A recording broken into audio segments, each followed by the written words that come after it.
मराठमोळ्याचा वेध आणि आपुलकीची सेवा देणारे आपले न्यूज चॅनल एरळा न्यूज। कायमस्वरूपी दुष्काळी भाग म्हणून संबोधल्या गेलेल्या खटाव तालुक्यात गेल्या 4 दिवसांपासून अहोरात्र पाऊस पडत आहे। मान्सून पूर्व पावसाच्या तडाख्याने खटाव तालुक्यामध्ये ओढे, नदी, नाले तुडुंब भरून वाहत आहेत, तर परिसरातील जुने पूल पाण्याखाली गेले असून संततधार पावसाच्या हाहाकारामुळे शेतीमालाचं प्रचंड नुकसान झालंय। तर तालुक्याचे मुख्यालय असलेल्या वडूज शहराचे जनजीवन विस्कळीत झालं आहे। त्यामुळे बस झालं पुरे, आता थांब रे बाबा असं म्हणण्याची पाळी नागरिकांवर आली आहे। मान्सून पूर्व वरुणराजाच्या जोरदार हजेरीने तालुक्यातील जलदायिनी ठरलेल्या एरळा नदीला पूर आलाय। वडूज बस स्थानकाला तर तळ्याचं स्वरूप आले। खटाव तालुक्याच्या पूर्व उत्तर भागात सलग 4 दिवस पावसानं अक्षरशः झोडपून काढलंय। मोळ, मांजरवाडी, बुध, डिस्कळसह पुसेगाव, खटाव, वडूजसह मान्सून पूर्व पावसाच्या तडाख्यानं शेती पिकांचं आणि काही ठिकाणी राहत्या घरांचं प्रचंड नुकसान झालंय। खातगुण, कडगुण परिसरात जोरदार सरी कोसळल्यानं ओढ्याला आलेल्या पाण्यामुळे पुसेगाव वडूज रस्त्यावरील वाहतूक काही काळ ठप्प होती। तसेच औंध, मायनी, कातर, खटाव, पुसेसावळी परिसरातील पावसानं जोर धरला होता। यापूर्वीच ब्रिटिशकालीन नेर तलाव ओसंडून वाहल्यानं मान तालुक्यातील आंधळी धरण पूर्ण क्षमतेने ओसंडून वाहत आहे। एरळा नदीला आलेल्या पुरामुळे कोणतीही अघटित घटना घडू नये यासाठी वडूज नगर पंचायत प्रशासनाकडून दखल घेतली जात आहे। यासाठी शहरातून अग्निशमन दलाच्या गाडीतून सूचनाही देण्यात येत आहेत। तर एरळा नदी काठी प्रशासनाचे कर्मचारी तळ ठोकून आहेत। सद्यस्थितीमध्ये एरळा तलाव 60% भरला असून अशी संततधार राहिली तर 2 ते 3 दिवसात एरळा तलाव ओसंडून वाहील अशी शक्यता जाणकारातून होत आहे। तर मान्सून पूर्व पावसाची दिशा स्पष्ट न झाल्यानं ओढे, नदी, नाले पात्रे सोडून पाणी इतरत्र वाहत आहे। त्यामुळे शेतीमालाचं मोठं नुकसान झालं असून पात्रालगत असलेल्या घरांची आणि दुकानांची अवस्था बिकट झाली आहे। दरम्यान पुसेगाव येथे एरळा नदी पात्रातून वाहून जाणाऱ्या एका मनोरुग्णास वाचवण्यात पुसेगाव पोलिसांना यश आलंय। पोलीस उपनिरीक्षक संदीप पोमान यांच्या सूचनेनुसार स्वतःचा जीव धोक्यात घालून पुराच्या पाण्यातून मनोरुग्णास वाचवणाऱ्या हवालदार दर्याबा नरळे, सुनील अब्दागिरे, अविनाश घाडगे यांचं परिसरात कौतुक होतंय। तर पाथर्डी तालुक्यात पुराच्या पाण्यात वाहून गेलेली भगवद्गीता आश्चर्यकारकरित्या न फाटता न तुटता भगवद्गीतेतील पाणी जशीच्या तशीच राहिल्याबद्दल सर्वत्र आश्चर्य व्यक्त होत असून या निमित्तानं तुकोबांच्या गाथा अलगद तरंगल्याच्या पौराणिक दाखल्याचे स्मरण होत आहे।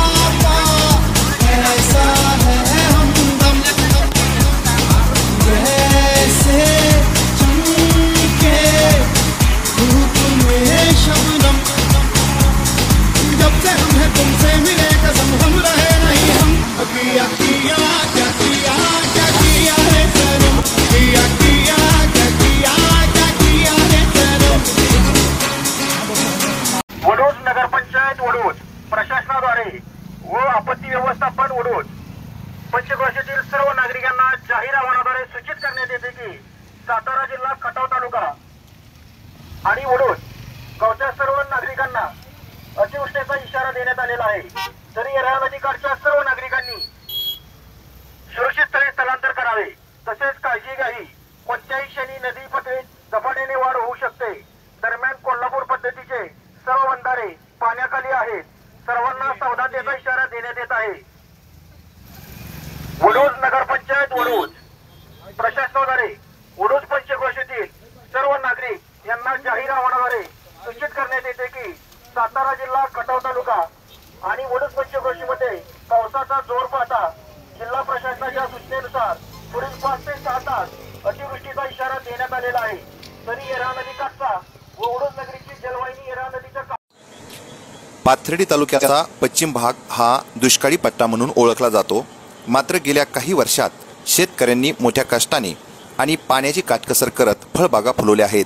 संत्रा, डाळिंब, मोसंबी अशी विविध प्रकारची फळबागांची लागवड या भागातील शेतकऱ्यांनी केली आहे।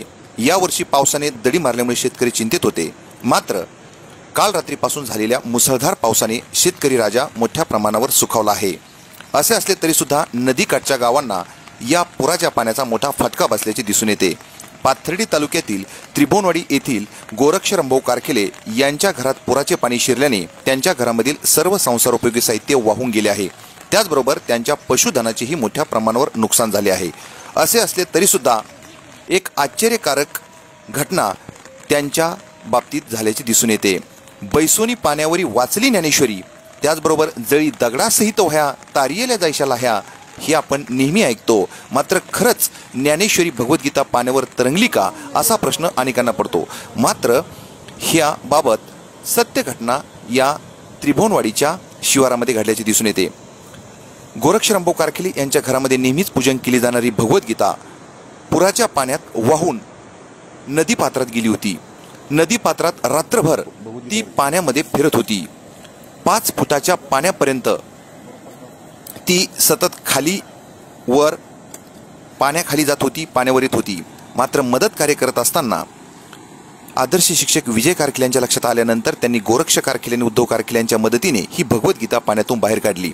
आश्चर्यकारक गोष्ट म्हणजे ही भगवद्गीता पाण्यावर रात्रभर तरंगत होती, त्याचबरोबर या भगवद्गीतेचे एकही पान भिजलेले नाही।